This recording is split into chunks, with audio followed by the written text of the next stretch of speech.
Friends, welcome my YouTube channel. मैं संपत सिंह आज आपके लिए एक टॉपिक लेके आया हूँ, मानव के नेत्र की संरचना। यानी आज हम मनुष्य की जो आंख है उसके बारे में डीपली जो है वो अध्ययन करने वाले हैं, डीपली कवर करने वाले हैं। तो चलो शुरू करते हैं। मानव का नेत्र यानी आंख यानी आई। तो पहले इसके बारे में जान लेते हैं क्या है। देखो, मनुष्य के अंदर एक जोड़ी नेत्र पाए जाते हैं जो सामने की ओर पाए जाते हैं। कई जंतुओं में साइड में होते हैं और मनुष्य में जो स्तनधारी प्राइमेट जो है जंतु, उनमें क्या है कि जो नेत्र वो सामने होते हैं। इससे क्या होता है कि इस नेत्र से बनने वाला प्रतिबिंब इस नेत्र से बनने वाला प्रतिबिंब एक दूसरे पर अध्यारोपित हो जाते हैं, एक दूसरे पर समा जाते हैं, जिससे हमको क्या है कि जो वस्तु होती है उसकी जो प्रतिबिंब होता है उसकी गहराई का भी हमको पता चलता है। यानी हमको त्रिविमीय दृष्टि प्राप्त होती है। तो हम 3D फिल्म वगैरह देख सकते हैं तो हमको उसकी लंबाई चौड़ाई और उसकी गहराई का पता चलता है। दूसरी बात, हमारी जो नेत्र है वो हमारी दर्शनेंद्रिय है। यानी जो 5 इंद्रियां बताई गई है वो दर्शनेंद्रिय है। यानी ये प्रकाश सुग्राही अंग है या संवेदी अंग है या दृष्टि संवेदांग है जो हमको दृष्टि का ज्ञान कराता है। और इसी से जो ये रंग बिरंगी दुनिया उसको हम देख पाते हैं। साथ में ये जो हमारी आंख है वो एक ऑटोफोकस जो लेंस जो कैमरा होता है उसकी भांति कार्य करता है। और इसका अगर ये हम कैमरा बता रहे हैं तो ये लगभग 576 मेगापिक्सल का एक ऑटोफोकस कैमरा है, जिससे हमको हर चीज वस्तु है जो दिखाई देती है। नेक्स्ट बात करें, जो नेत्र जो होते हैं वो हमारा जो आपको नेत्र जो सामने नजर आ रहे हैं वहां एक अस्थियों का बना एक कोटर होता है जिसको नेत्र कोटर कहते हैं। उस कोटर के अंदर हमारा जो नेत्र है वो सुरक्षित रहता है, जिसको हम नेत्र गोलक कहते हैं। यानी नेत्र जो होता है, आंख जो होती है वो एक गोला है, यानी एक बॉल नुमा संरचना जो अंदर से खोखला सा होता है या थोड़ा सा वक्रित भी आप मान सकते हो। तो ये जो आई बॉल है, नेत्र जो है वो उस नेत्र जो कोटर है उसके अंदर सुरक्षित रहता है। और नेत्र कोटर से वो 6 जो कंकाली पेशियां होती है उससे नेत्र गोलक हमारा नेत्र कोटर से जुड़ा होता है 6 मांस कंकाली पेशियों द्वारा। और उन पेशियों की मदद से हमारे जो नेत्र है उसको फ्री इधर उधर मूव कराया जा सकता है, उसको इधर उधर मतलब घुमाया जा सकता है। फ्री कोटर के अंदर नेत्र गोलक को आराम से घुमाया जा सकता है। तो हम दाएं बाएं ऊपर नीचे किधर भी देख सकते हैं। नेक्स्ट बात आती है दृष्टि क्षेत्र की। दृष्टि क्षेत्र, तो दृष्टि क्षेत्र क्या है? दृष्टि क्षेत्र का मतलब है कि हम कितना क्षेत्र है वो हमारी आंख कवर कर सकती है। तो एक आंख से हम लगभग 150 डिग्री का जो क्षेत्र है उसको कवर कर सकते हैं। एक आंख से लगभग 150 डिग्री का जो एंगल बनता है उतना क्षेत्र हम कवर कर लेंगे। और दोनों आंखों से हम लगभग 180 डिग्री का जो क्षेत्र है उसको कवर कर सकते हैं। यानी लगभग 180 डिग्री का जो क्षेत्र है वो दोनों आंखों से दिखाई देता है। इसको कहते हैं दृष्टि क्षेत्र। एक आता है दृष्टि परास, तो इनमें आपको कंफ्यूज नहीं होना है। परास, दृष्टि परास वो होता है कि मिनिमम कहां से लेकर कहां तक की जो है वो चीजों को वस्तुओं को देख सकते हैं। तो दृष्टि परास होती है हमारी 25 सेंटीमीटर से लेकर अनंत तक। तो ये इसका निकट बिंदु हो गया आंख का, और ये हो गया दूर बिंदु। निकट बिंदु का मतलब वो बिंदु जहां तक जो आंख की मांसपेशियों को बिना कोई तनाव के हम उस वस्तु को देख लेते हैं निकट वाली को, वो निकट बिंदु हो गया और वो होता है 25 सेंटीमीटर। और अनंत यानी हम जो आंख है उसे अनंत दूरी तक देख सकते हैं। तो दृष्टि परास होती है हमारी 25 सेंटीमीटर से लेकर अनंत तक। और दृष्टि क्षेत्र होता है एक आंख का 150 डिग्री सेंटीग्रेड 150 डिग्री, और दोनों आंखों का होता है 180 डिग्री। और पढ़ने के लिए नॉर्मल हमारी आंखों की दूरी है वो 33 से 40 सेंटीमीटर होनी चाहिए, ताकि आंखों को कोई तनाव सहना ना पड़े, कोई दिक्कत ना हो। तो चलो ये तो हो गई कि नॉर्मल सी बात है। अब बात करें जो नेत्र जो ये कोटर के अंदर जो नेत्र गोलक जो होता है, आई बॉल जो होती है, इसका अगर हम व्यास देखना चाहें तो एक जो गोला कितने व्यास का होता है? लगभग 2.5 सेंटीमीटर 2.5 सेंटीमीटर व्यास का एक गोला है, एक बॉल है जो अंदर से लगभग खोखली है। तो चलो इसके बारे में पढ़ते हैं, नेत्र के बारे में। तो नेत्र के यहाँ आपको जो एक डायग्राम दिख रहा है और ये हमारे मानव की नेत्र की संरचना दिखाई गई है। जो पूरी आई बॉल को दिखाया गया है, अंदर वाले पूरे को निकाल के दिखाया गया है। और नॉर्मली हम जो आंख है वो जो है आप जानते हो, आंख हमारी ऐसी दिखती है, इस प्रकार। तो ये अंदर से दिखाया गया है, जो नेत्र कोटर से नेत्र जो गोलक है उसको बाहर निकाल के दिखाया गया है, संरचना पूरी दिखाई गई है, बोल को पूरी को दिखाया गया है। तो यहाँ आपको कई सारे जो नाम है नजर आ रहे होंगे, तो प्रत्येक नाम को हम एक एक को बारे में चर्चा करेंगे क्या है और एग्जाम की दृष्टि से क्या इंपॉर्टेंट है और कौन कौन से किस प्रकार के सवाल बन सकते हैं। तो चलो शुरू करते हैं। तो पहले हम बात करते हैं कि जो मनुष्य का जो नेत्र होते हैं उस पर चारों ओर 3 भित्तियां या 3 दीवारें या 3 परतें पाई जाती है। तो 3 परत पाई जाती है, 3 भित्ति उनके चारों ओर होती है। कौन कौन सी होती है? नंबर 1 की मैं बात करूं तो नंबर 1 जो सबसे बाहरी जो परत होती है वो होती है हमारी श्वेत पटल। श्वेत पटल या आप इसको दृढ़ पटल भी कह सकते हो, दृढ़ पटल, क्योंकि ये मजबूत है, कनेक्टिव टिश्यू से बनी हुई है, तो ये दृढ़ पटल भी कह सकते हो या स्क्लेरा। तो आप इसको श्वेत पटल, दृढ़ पटल या स्क्लेरा के नाम से जान सकते हो। तो देखो ये श्वेत पटल या दृढ़ पटल या स्क्लेरा क्या है? ये सबसे बाहरी परत है जो आपको नजर आ रही होगी, सबसे बाहरी, यहाँ लिखा है मैंने श्वेत पटल। तो सबसे बाहरी जो परत होती है उसको कहते हैं श्वेत पटल या दृढ़ पटल या स्क्लेरा। ये संयोजी ऊतकों से बनी हुई मजबूत परत होती है और इससे हमारी जो 6 कंकाली पेशियां वो जुड़ी रहती है और ये जो है नेत्र कोटर की जो मांसपेशियां उससे कनेक्ट रहती है, वहां घूमने फिरने के लिए इनके लिए जगह होती है। और अंदर के जो पार्ट्स होते हैं उनकी ये क्या करता है? सुरक्षा करता है, नेत्र गोलक को बनाए रखता है। तो ये इनके काम हो गए किसके? श्वेत पटल के या दृढ़ पटल के।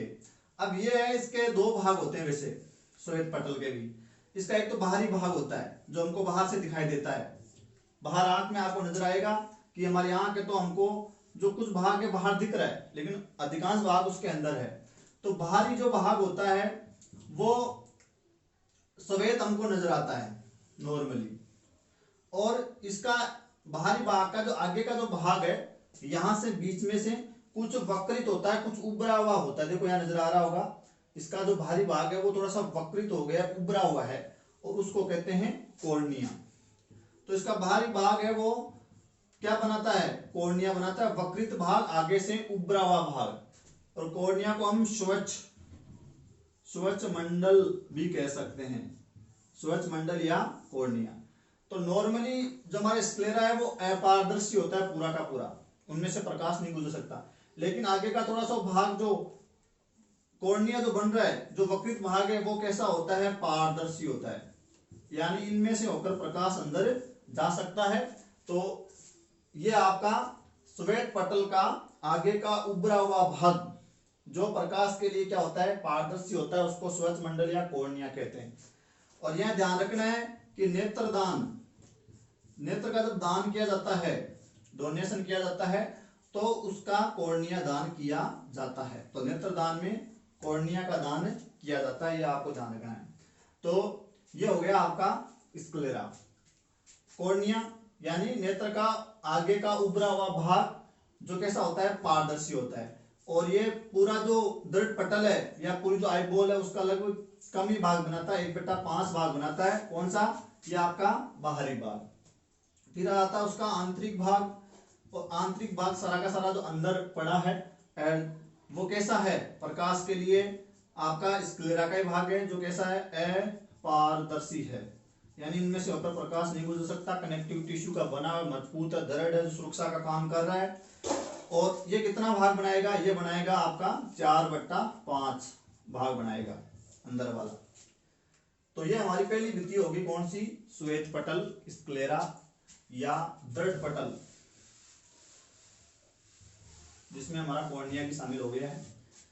नेक्स्ट आती है कोरोइड। कोरोइड या आप इसको कह सकते हो रक्तक पटल। एक बात और बता दूं मैं, हमने जो अभी पढ़ा था श्वेत पटल, इसमें आप में जो है रक्त वाहिनियां नहीं मिलेगी, धमनी शिरा वगैरह नहीं मिलेगी। इसमें आपको तंत्रिकाएं मिल जाएगी लेकिन रक्त वाहिनियां नहीं मिलेगी। दूसरा आता है हमारा पार्ट कोरोइड या रक्तक पटल। रक्तक का मतलब यहाँ रक्त से हो गया है, यानी इसमें बहुत ज्यादा मात्रा में रक्त कोशिकाएं पाई जाती है, रक्त कोशिकाएं बहुत ज्यादा मात्रा में पाई जाती है। तो ये क्या करती है, जो हमारा कॉर्निया होता है और पार्ट्स होते हैं उनको ऑक्सीजन सप्लाई करती है, क्योंकि रक्त कोशिकाएं होती है ऑक्सीजन की सप्लाई करती है, उनका पोषण करती है। तो ये काम हो गया किसका, कोरोइड का। और नाम इसीलिए पड़ा रक्तक पटल क्योंकि इसमें रक्त कोशिकाओं का घना जाल पाया जाता है। और ये क्या काम कर रही है, ऑक्सीजन की सप्लाई कर रही है और साथ में पोषण भी प्रदान कर रही है। और इसका एक काम और होता है, जब प्रकाश अंदर जाता है तो इधर उधर वो क्या है, टकराता है, तो प्रकाश का परावर्तन हो सकता है यहाँ। और प्रकाश का यहाँ परावर्तन होने से क्या होगा, जो हमारा जो प्रतिबिंब होगा वो उसकी स्पष्टता में कमी आ जाएगी। तो ये एक्स्ट्रा प्रकाश को अवशोषित करके प्रकाश का परावर्तन रोक के जो प्रतिबिंब की जो स्पष्टता है उसको खराब होने से बचाता है हमारा कोरोइड वाला भाग। तीसरी हमारी जो परत आती है सबसे आंतरिक परत, उसको कहते हैं दृष्टि पटल। दृष्टि पटल या इसको कह सकते हो आप रेटिना। तो दृष्टि यानी ये वो संवेदी क्षेत्र है जहां प्रकाश जब इकट्ठा होगा गिरेगा तो हमको दृष्टि यानी दिखाई देगा।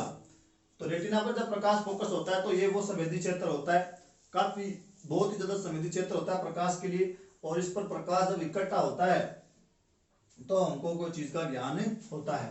तो यह आपको सबसे भारी प्रतिक्रिया संवेद पटल, उसके बाद में आपको नजर आ रही है रक्तक पटल, और ये जो यहाँ एक पारदर्शी झिल्ली होती है पतली सी जिसको हम कहते हैं रेटिना या दृष्टि पटल, जिस पर प्रकाश फोकसित होने पर हमको दिखाई देता है। और यहाँ जब प्रकाश फोकसित होगा तो रेटिना पर जो है जो बिंब है, बिंब यानी वस्तु का प्रतिबिंब बनेगा, वो कैसा बनेगा, हमेशा बनता है वो उल्टा और वास्तविक। उल्टा और वास्तविक, उल्टा का मतलब वो उल्टा प्रतिबिंब बनता है, उसको मस्तिष्क सीधा करके दिखाता है। और वास्तविक का मतलब होता है जिसको पर्दे पर प्राप्त किया जा सकता हो। तो एक प्रकार पर्दा है, यहाँ बिंब का प्रतिबिंब प्राप्त किया जा सकता है, तो यहाँ वास्तविक और उल्टा प्रतिबिंब बनता है कहाँ, रेटिना पर। अब रेटिना से जुड़ी हमको बहुत सारी बातें मिलेगी, तो थोड़ा रेटिना को हम विस्तार से पढ़ेंगे, यानी दृष्टि पटल रेटिना। तो देखो रेटिना के अंदर है ना दो प्रकार की संवेदी कोशिकाएं पाई जाती है, दो प्रकार की संवेदी कोशिकाएं।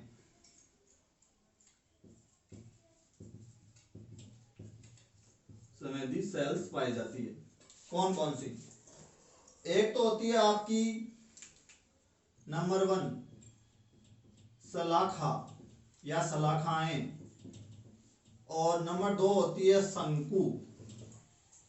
तो रेटिना के अंदर आपको दो प्रकार की संवेदी सेल्स पाई जाएगी, कोशिकाएं मिलेगी। और यहाँ से ये बहुत इंपॉर्टेंट है, यहाँ से क्वेश्चन आपके पुटअप होते हैं तो देखना। सलाखाएं, इनको आप कह सकते हो रोड या रोड्स, यानी एक जो रोड होती है जो जैसे वो सीरिया टाइप का, वैसी सलाखाएं होती है यार। इनको आप देखोगे डायग्राम तो ऐसी सलाखाएं, ऐसे रोड टाइप। तो ये गोल और बेलनाकार संरचनाएं हैं, और इनकी जो संख्या है सलाखाएं की वो शंकु से हमेशा ज्यादा होती है हमारे नेत्र के अंदर। यानी इनकी जो संख्या की मैं बात करूं कि सलाखाएं हमारे आंख में कितनी होती है, तो लगभग 115 मिलियन हमारे आंख में सलाखाएं होती है, जो लंबी छड़नुमा बेलनाकार रचनाएं होती है। अब इंपॉर्टेंट बात क्या है, इंपॉर्टेंट बात यह है कि ये मंद प्रकाश के प्रति संवेदी होती है, मंद प्रकाश के लिए संवेदी होती है। यानी जब प्रकाश मंद होता है तब ये संवेदी होती है उस दौरान। यानी मंद प्रकाश में हमको जो दिखाने का काम करती है वो कौन सी करती है, सलाखाएं करती है, रोड्स करती है, जिनकी संख्या रेटिना में बहुत ज्यादा है, 115 मिलियन है। तो ये जब प्रकाश बंद पड़ जाता है तो हम इन सलाखाओं की मदद से देख पाते हैं। तो ये क्या करती है, मंद प्रकाश में दिखाती है, और कैसा दिखाती है, रंगहीन दिखाती है, रंगहीन। तो हम कह सकते हैं कि मंद प्रकाश में रंगहीन दृष्टि प्रदान करती है, मंद प्रकाश में रंगहीन दृष्टि प्रदान करती है कौन सी, सलाखाएं, रोड्स हमको प्रदान करती है। अब क्या है कि हमारे तो दोनों का जो है योग है, इसलिए हमको तो कलरफुल दिखती है दुनिया। लेकिन जो उल्लू होता है, रात्रि जो प्राणी होता है, उसका जो रेटिना होता है उसमें सलाखाओं की संख्या बहुत ज्यादा होती है। तो इसलिए वो रात्रि में जो मंद प्रकाश होता है तो वो उसके प्रति संवेदी होती है, तो रात्रि को उसको अच्छे से दिखाई दे जाता है। तो उल्लू को जो है कि मंद प्रकाश में रंगहीन दृष्टि प्राप्त करती है कौन सी, सलाखाएं। उल्लू के रेटिना में सलाखाएं ज्यादा होती है, इसलिए वो रात्रि को आसानी से देख पाता है। एक और इसकी इंपॉर्टेंट बात जो आँख की सलाखाएं होती है उसमें एक पिगमेंट होता है, एक वर्णक होता है, एक रंजक होता है, उसका नाम होता है रोडोप्सिन। रोडोप्सिन, ये रोडोप्सिन नाम का एक पिगमेंट इसमें पाया जाता है, वर्णक पाया जाएगा, दृष्टि वर्णक है, ये दृष्टि का ज्ञान कराने वाला, और इसी के लिए हमको मंद प्रकाश में दिखाई देता है। लेकिन ये जो रोडोप्सिन है इसके निर्माण के लिए हमको चाहिए विटामिन ए। इसके निर्माण के लिए या जिससे निर्माण होता है वो किससे होता है, इसका निर्माण होता है विटामिन ए से, रोडोप्सिन नामक वर्णक का निर्माण होता है। अगर हमारे शरीर में विटामिन ए की कमी हो गई तो रोडोप्सिन सही मात्रा में बनेगा नहीं, सही मात्रा में नहीं बनेगा तो सलाखाएं वो सही तरीके से काम नहीं करेगी और हमको मंद प्रकाश में दिखाई नहीं देगा। और अगर हमको मंद प्रकाश में दिखाई नहीं देगा तो उसको हम कहेंगे रतौंधी। तो रतौंधी रोग है विटामिन ए की कमी से होने वाला है, और उसका पीछे कारण यही होता है कि रोडोप्सिन बनने के लिए विटामिन ए चाहिए, और विटामिन ए की कमी तो रोडोप्सिन से नहीं बन पा रहा है, इसलिए सलाखाएं सही काम नहीं कर रही है, इसलिए मंद प्रकाश में दिखाई नहीं दे रहा है, और उस स्थिति को हमने क्या कह दिया, रतौंधी रोग कह दिया। तो ये हो गई हमारी सलाखाएं जो मंद प्रकाश में हमको रंगहीन दृष्टि प्रदान करती है। दूसरी आती है शंकु यानी कोन, कोन टाइप की, शंकु के टाइप की, यानी ऊपर से ये ऐसे तीखी मिलेगी और नीचे से ऐसे, इस प्रकार की ये सेल्स होती है।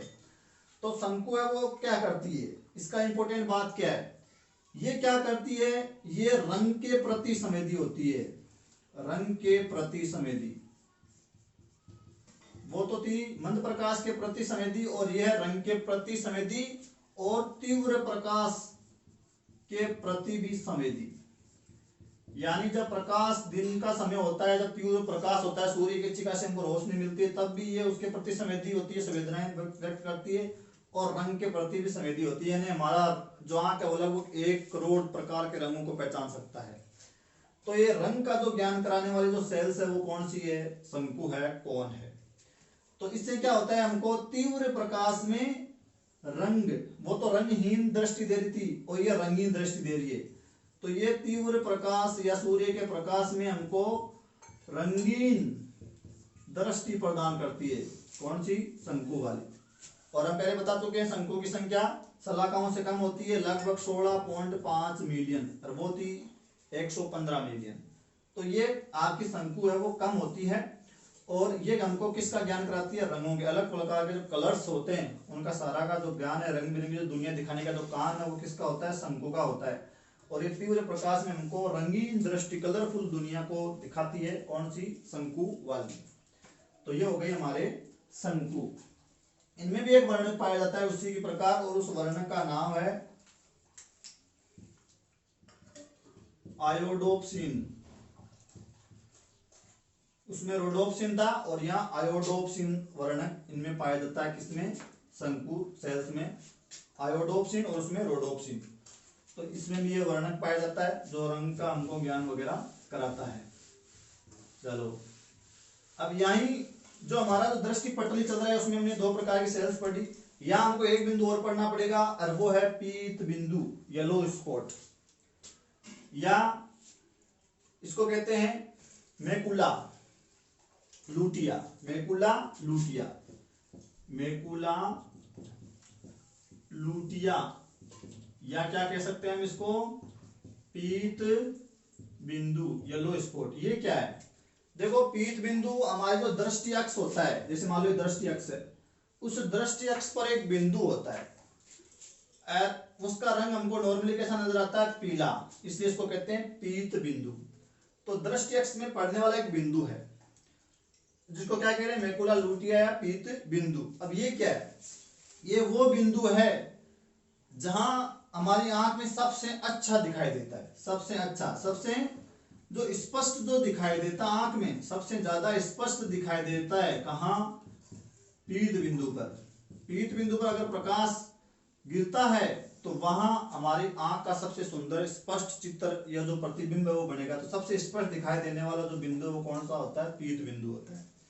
अब जो पीत बिंदु जो होता है वहां क्या होता है, जो हमारा रेटिना है, और रेटिना में 2 प्रकार की सेल्स है, कौन कौन सी, एक तो शलाका है और एक कौन सी है, शंकु है।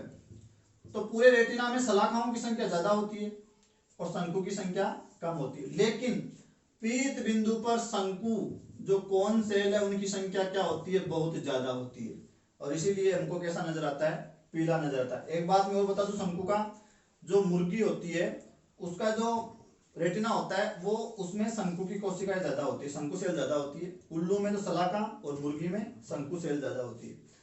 तो ये जो रेटिना उसमें पूरे पार्ट में ज्यादा शलाकाएं बिखरी हुई है क्योंकि संख्या में ज्यादा है, लेकिन जो पीत बिंदु उस पर शंकु की मात्रा ज्यादा होती है अन्य की जगह, अन्य रेटिना की जगह। तो यहाँ हमको सबसे स्पष्ट साफ सुथरा दिखाई देता है, प्रतिबिंब बनता है। तो उस भाग को हम कहते हैं पीत बिंदु यानी मेकुला लूटिया।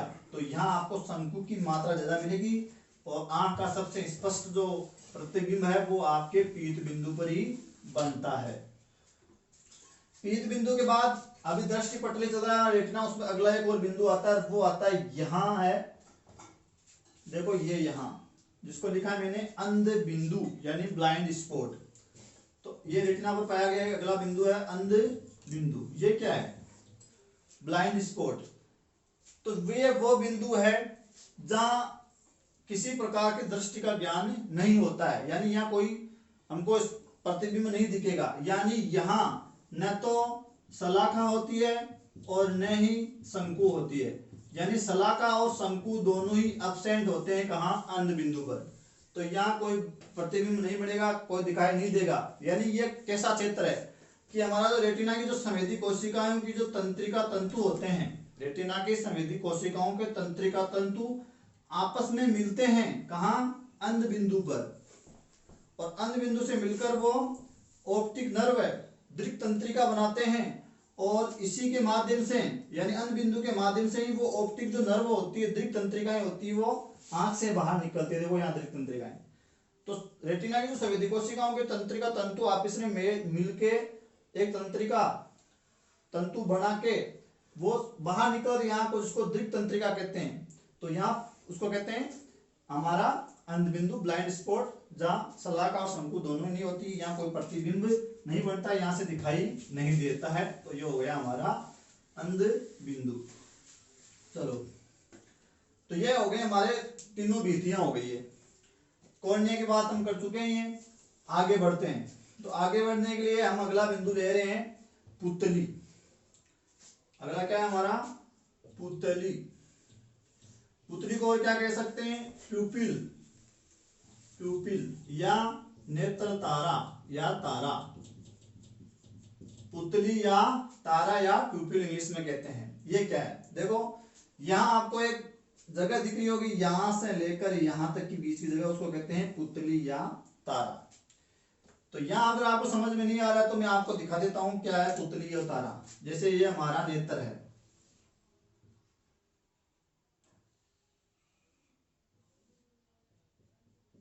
ये भौहें हैं, ये हमारी पलकें हैं, बरोनिया, और ये हमारी आंख है।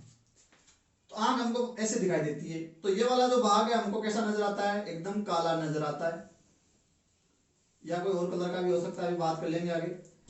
और इसके बीचों बीच हमको एक दूसरा बिंदु नजर आएगा, यहाँ कैमरा जैसा छोटा सा बिंदु।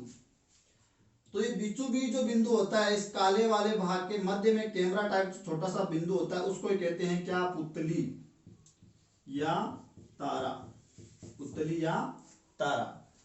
यानी ये हमारी आंख है, यहाँ इधर आपको व्हाइट व्हाइट नजर आता है और ये हमको काला नजर आता है, बीच में कैमरा नुमा संरचना नजर आती है, पुतली और तारा कह रहे हैं। ऐसा ये वक्रित भाग है। इसका आगे का भाग ये जो पारदर्शी है यहाँ से वक्रित है, उसको हमने कह दिया कॉर्निया, और कॉर्निया के पीछे वाला भाग हमारा क्या है, पुतली है, पुतली या तारा। यानी दो भाग होते हैं, या एक तो ये वाला भाग जो आइरिस या परितारिका, और बीच वाला पुतली या तारा जो कॉर्निया के जस्ट पीछे होते हैं। तो ये बीच वाला भाग उसको क्या कहते हैं, पुतली या तारा या प्यूपिल कहते हैं। इसी में से होकर जो प्रकाश है वो अंदर जाता है पुतली या तारा द्वारा।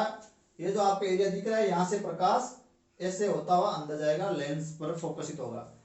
एक बात और बता दो, कॉर्निया जो थोड़ा वक्रित होता है उसका फायदा होता है कि कॉर्निया के वक्रित होने से क्या होता है, जो प्रकाश है वो केंद्रित होता है, अंदर संकेंद्रित होता है।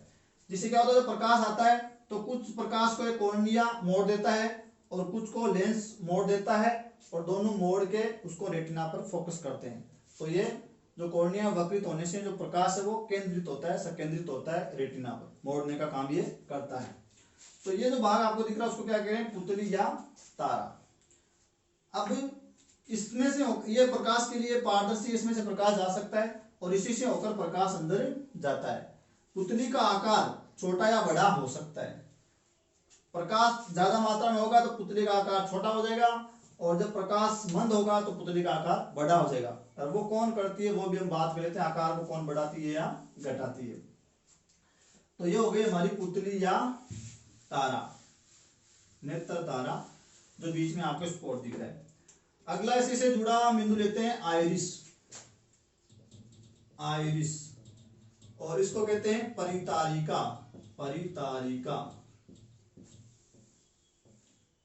अब इसी को डायग्राम से समझना पड़ेगा। देखो यहाँ अगर आप देखना चाहोगे तो ये आपको जो ग्रीन कलर की संरचना दिख रही है, ये वाली जो मासल संरचना दिख रही है वो हमारी क्या है, आइरिस या परितारिका है।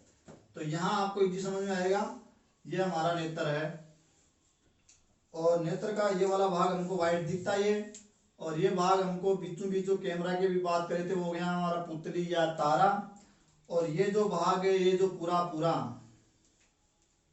जो हमको कैसा दिखता है, काला, ये वाला भाग,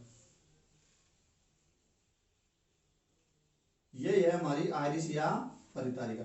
तो ये हो गई हमारी आइरिस या परितारिका, और ये हो गई पुतली या तारा। और ये जो व्हाइट व्हाइट भाग दिखता है, इस व्हाइट व्हाइट भाग को हम क्या कह रहे हैं, श्वेत पटल कह रहे हैं। लेकिन ये हमको दिखता कैसे, इसके ऊपर भी एक श्लेष्मा की झिल्ली पाई जाती है। यहाँ श्लेष्मा की एक झिल्ली है जिसको कहते हैं कंजक्टिवा। कंजक्टिवा, देखो मैंने यहाँ लिखा ही होगा कहीं, कंजक्टिवा। तो ये वाला जो भाग इसको कहते हैं कंजक्टिवा, यानी यहाँ एक श्लेष्मा की कल्ला पाई जाती है, झिल्ली पाई जाती है। इसको हिंदी में कहते हैं श्लेष्मल्ला। श्लेष्मल्ला या कंजक्टिवा जो यहाँ है, जो एक झिल्ली है श्लेष्मा की बनी हुई, जो क्या कर रही है, इस श्वेत पटल को, मतलब इस झिल्ली के द्वारा ही हमको जो अंदर का जो है व्हाइट रंग दिखाई देता है, श्वेत पटल दिखाई देती है। ये उभरा हुआ भाग कॉर्निया हो गया, बीच वाला भाग पुतली हो गया, ये काला भाग क्या हो गया, आइरिस हो गया, और ये हो गया इधर वाला जो झिल्ली द्वारा ढका हुआ है, श्लेष्मा की झिल्ली द्वारा, उसको कंजक्टिवा कहते हैं। कभी कभी बैक्टीरिया या वायरस के संक्रमण से क्या होता है, कंजक्टिवा में सूजन आ जाती है, इस झिल्ली में श्लेष्मा में सूजन आ जाती है, और उसको कहते हैं आंख आना, आंख का आना। तो वो कंजक्टिवा से जुड़ा हुआ है, कंजक्टिवाइटिस उसको कहते हैं, आंख आना। तो वो इस झिल्ली में संक्रमण होने से आंख सूजन आ जाती है, कुछ तरल वगैरह निकलने लग जाता है। तो ये हो गया कंजक्टिव, ये हो गई पुतली, ये हो गई आइरिस। अब आइरिस क्या होती है, आइरिस में आपको दो प्रकार की कोशिकाएं मिलेगी। एक तो मिलेगी वर्तुल, यानी ऐसे वर्ताकार गोल, और एक मिलेगी आपकी सीधी ऐसे वर्तुलाकार और एक सर्पिलाकार, मतलब वर्त के आकार की और अरिये। एक तो वर्तुल गोल वाली तो कैसी है, वर्तुल, और ये सीधी वाली कैसी है, अरिये। अब ये क्या करती है, वर्तुलाकार और अरिये पेशियों के कारण पुतली के आकार में परिवर्तन होता है। यानी पुतली के आकार को कौन छोटा बड़ा करता है, आइरिस करती है। पुतली या तारे के आकार को कौन परिवर्तित करता है, आइरिस। जब वर्तुल पेशियों में खिंचाव होता है तो पुतली के आकार को कम कर देती है, और जब वर्तुल पेशियों में खिंचाव होता है तो ये पुतली के आकार को बढ़ा देती है। यानी जब हम मंद प्रकाश में होते हैं तो आंख में ज्यादा प्रकाश की जरूरत पड़ती है, तो ये अरिये पेशियां खिंचती है, जिससे क्या होता है, पुतली का ये आइरिस पीछे जाती है, इससे पुतली का आकार बड़ा हो जाता है। और जब हम तीव्र प्रकाश में होते हैं तो ज्यादा प्रकाश नेत्र में नहीं जाना चाहिए, तो ये वर्तुलाकार पेशियां खींचेगी, जिससे ये जो आइरिस है वो पास में आ जाएगी, जिससे पुतली का आकार छोटा हो जाएगा। यानी ये आइरिस आगे खिसक गई तो पुतली का आकार छोटा हो गया, और ये पीछे खिसक गई तो पुतली का आकार बड़ा हो गया, जो प्रकाश के हिसाब से एडजस्ट होता है। दूसरी बात, आइरिस से जुड़ा हुआ पहला प्रश्न तो ये हो गया कि पुतली के आकार को कौन कम या ज्यादा करता है, तो वो करती है आइरिस, तारा के आकार को। दूसरी बात, हमारी आंख को रंग कौन प्रदान करता है, आंख को रंग कौन प्रदान करता है। यानी ये हमारी पुतली जो काला वाला भाग है वो तीन रंग का मिल सकता है इंसानों में।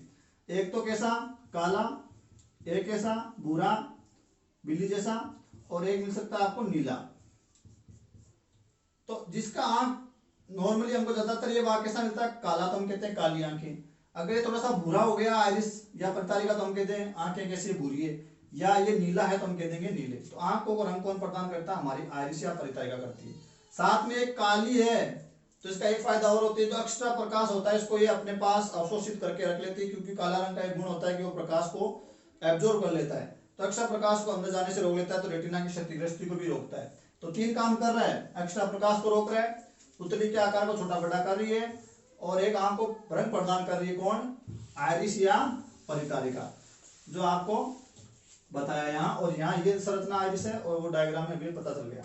ठीक है, ये हो गया, ये हो गया, ये हो गया। अब बात करते हैं लेंस की।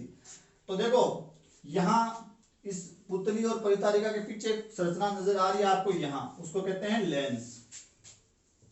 और ये हमारा नेत्र लेंस है, जो कैसा होता है, अर्ध ठोस होता है, और जिलेटिन उत्तकों का बना होता है। और किस प्रकार का होता है, वैसे तो आप इसको उत्तल कह सकते हो, और थोड़ा और गहराई में जाओगे तो उभयोतल, ये उभयोतल प्रकार का लेंस होता है। और ये जो लेंस होता है वो आपकी जो निलंबन स्नायु होते हैं, निलंबन जो सस्पेंसरी जो लिगामेंट्स होते हैं, उनकी मदद से एक जगह स्थिर रहता है, और इन लिगामेंट में खिंचाव से इसकी वक्रता भी चेंज हो सकती है।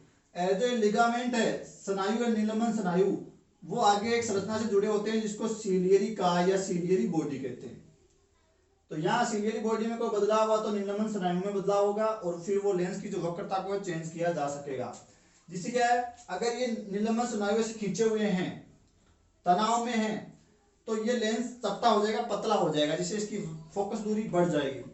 और जब ये शीतल होती है तो यहाँ दाब पड़ता है लेंस पर, और लेंस की वक्रता बढ़ जाती है, जिससे फोकस दूरी कम हो जाती है। तो इसकी वक्रता को चेंज करती है निलंबन स्नायु, सीलियरी काय दोनों मिलकर। और ये कैसा है, अर्ध ठोस है, जिलेटिन ऊतकों से बना हुआ है। लेकिन समय के साथ 50-55 साल की उम्र के बाद ये जो सीलियरी मसल है या निलंबन स्नायु प्रॉपर्ली वर्क नहीं करते हैं, और फिर इसकी वक्रता चेंज नहीं होती है, सामंजस्य क्षमता कम हो जाती है, तो फिर चश्मा लगाने की जरूरत पड़ती है, अन्यथा सही दृष्टि बुढ़ापे में जो है वो दिखाई नहीं देती है। तो ये हो गया हमारा लेंस। अब यहाँ एक बात कर लेते हैं, और वो है नेत्रोद। ये क्या है, नेत्रोद, या इसको कहते हैं एक्वस ह्यूमर। ये एक तरल है, तरल भाग है, जिसको कहते हैं एक्वस ह्यूमर या नेत्रोद। ये देखो क्या है, कॉर्निया और लेंस के मध्य, ये लेंस हो गया और ये कॉर्निया हो गया, यहाँ एक लिक्विड भरा हुआ है जो कॉर्निया के आकार को बनाए रखता है। बाहरी संक्रमण से या बाहरी जो फिजिकल जो कुछ दबाव है उसको सहन करता है, या उससे सुरक्षा करता है, या कॉर्निया के आकार को बनाए रखता है, या कुछ एक्स्ट्रा प्रकाश को रोकता है, या इसकी लेंस को नम बनाए रखता है, कॉर्निया को नम बनाए रखता है, उसको क्या कहते हैं, नेत्रोद या हमारा एक्वस ह्यूमर। ये एक लिक्विड भरा हुआ है यहाँ लेंस और कॉर्निया के मध्य।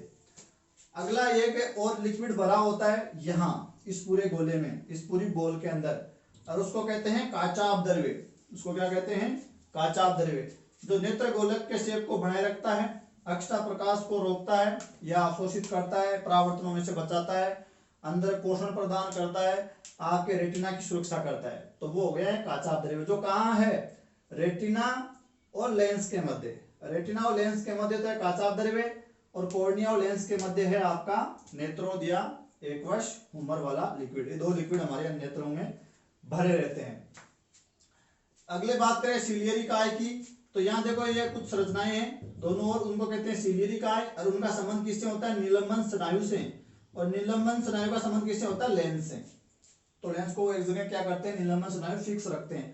कंजक्टिवा हो गया हमारा, जो एक श्लेष्मा की झिल्ली हमारी जो है वो जो श्वेत पटल उसके ऊपर चढ़ी हुई है आगे वाले भाग पर, और नहीं ये वो, ठीक है। ये हो गया, ये हो गया, ये हो गया, श्वेत पटल हो गई, रक्तक पटल हो गई, कचाभ द्रव्य हो गया, दृष्टि पटल हो गई, अन्न बिंदु हो गया, पीत बिंदु हो गया, दृक तंत्रिकाएं। अब क्या है, वे तंत्रिकाएं जो इन सिग्नल को, जब प्रकाश देखो यहाँ आता है, प्रकाश आया, हम कह रहे हैं कॉर्निया वक्रित होने का ये थोड़े से प्रकाश को मोड़ देता है, इसने कुछ मोड़ दिया, और कुछ मोड़ दिया किसने, उत्तल लेंस ने, क्योंकि उत्तल लेंस प्रकाश किरणों को अंदर की ओर मोड़ता है, अभिकेंद्रित करता है और ऐसे प्रकाश यहाँ पहुंचता है, यहाँ ऐसे रेटिना पर, और पीच बिंदु पर पहुंच गया तो सबसे स्पष्ट प्रतिबिंब बनेगा। और यहाँ जब ये प्रकाश एक जगह फोकसित होता है तो यहाँ एक इलेक्ट्रिक सिग्नल बनते हैं, कुछ रासायनिक चेंजेज होते हैं, और वो सिग्नल यहाँ से दीर्घ तंत्रिकाओं द्वारा यहाँ कैसा प्रतिबिंब बनेगा, उल्टा और वास्तविक। उसको मैसेज को दीर्घ तंत्रिका लेके जाएगी हमारे मस्तिष्क के पास, और मस्तिष्क हमको सीधा प्रतिबिंब दिखाएगा, वास्तविक प्रतिबिंब दिखाएगा, साथ में उसकी लंबाई चौड़ाई गहराई का जो हम बात करे थे वो हमको सब ज्ञान कराता है। ठीक है, तो ये हो गए हमारे सारे बिंदु हो गए। साथ में नेत्र से जुड़ी हुई कुछ ग्रंथियां हैं, नेत्र ग्रंथियां ग्लैंड से कुछ, वो कौन कौन सी है? एक तो होती है आपकी लेक्राइमल ग्लैंड या ग्रंथि, या आप इसको क्या कह सकते हो, अश्रु ग्रंथि, आंसू ग्रंथियां। ये क्या होती है? ये हमारी जो पलकें होती है, जो आंख हम मूंदते हैं या खोलते हैं, पलकों की मदद से खोलते हैं या बंद करते हैं, तो ऊपर वाली जो पलक होती है वो गतिशील होती है, इससे हमारी आंखें बंद होती है, पलकों से ओपन होती है, और ये क्या करती है, बार बार एक वाइपर की तरह हमारी आंखों को साफ वगैरह करती रहती है। तो इनमें कुछ ग्रंथियां पाई जाती हैं पलकों में। तो ये जैसे आंख है हमारी, उसके किनारे यहाँ जो पलकें होती है, ये वाली संरचना यहाँ किनारों पर, पलकों पर यहाँ जो पलक होती है, किनारों वाले भाग पर ग्रंथियां होती है, और उनके यहाँ भी ग्रंथियां होती है। तो कौन सी होती है? देखो, जो लेक्राइमल या अश्रु ग्रंथि है ना, वो जो हमारी पलकें होती है, ऊपर वाली पलकें, उसमें 3 अश्रु ग्रंथियां उनके आगे वाले सिरे पर पाई जाती है। लेक्राइमल ग्रंथि जो एक नमकीनी तरल का सिक्रेशन करती है, जो क्या करती है, हमारी आंख को संक्रमण से बचाता है वो तरल, और वो आंख की सफाई करता रहता है, गंदगी को वहां से हटाता रहता है। तो खट्टा खट्टा एक तरल निकालती रहती है अश्रु ग्रंथियां, लेक्राइमल ग्रंथियां, जिनको अश्रु ग्रंथियां कह रहे हैं। ऊपर वाली जो पलकें उनके आगे किनारों पर पाई जाती है 3। और इन ये जो तरल निकलता है, जब हम कभी रोते हैं तो आंसू हमको तभी आते हैं ज्यादा, नॉर्मली अश्रु ज्यादा निकलते हैं। तो उससे क्या होती है, यहाँ इसकी एक नलिका कहाँ खुलती है, हमारे नासागुआ में खुलती है, नासिका में, नासागुआ में खुलती है, जिससे क्या होता है कि ये जो हमारा नमकीन तरल निकला, वो यहां से इसको आंख को साफ करता हुआ कहां चला जाता है, नाक में चला जाता है। तो जब हम रुदन क्रिया होती है, रोने की क्रिया होती है, तो हमारा जो नाक है उसको भी बार बार हमको साफ करना पड़ता है, क्योंकि यहां से लिक्विड कहां जा रहा है, नाक में भी जा रहा है। ठीक है, पहली हो गई लेक्राइमल। दूसरी होती है आपकी